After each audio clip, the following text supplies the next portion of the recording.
Okay, doing the busing. I got two of them on there mounted already. So I've got the third one and the vise. And let me get it over here so you can see. Let's take my flap wheel.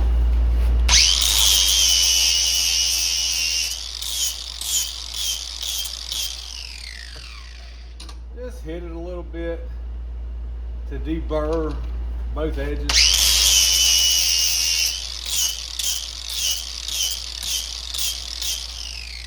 And then I take my drill bit and kind of wallow it out just a little bit. See how I wobbled it just a little bit? And then I take it over here.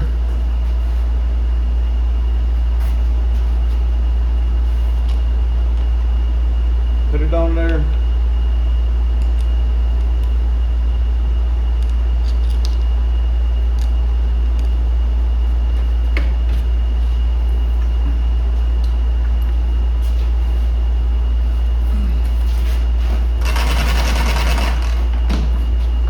And then I tighten them down.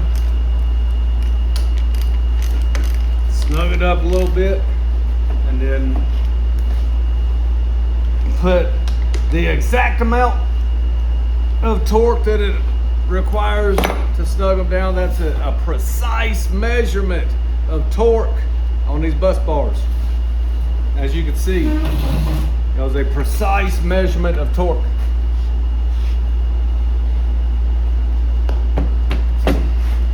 So now I got to make a positive terminal. Probably gonna be angle iron up here. I'm not angle iron, but angle aluminum up here. You know, probably this wide, and then come up. And the same thing up here for the negative terminal to provide enough surface area to, you know, put some holes in there to make alternator connection and amplifier connections. All right. So, I mean, so far, that's what we got. Not that hard.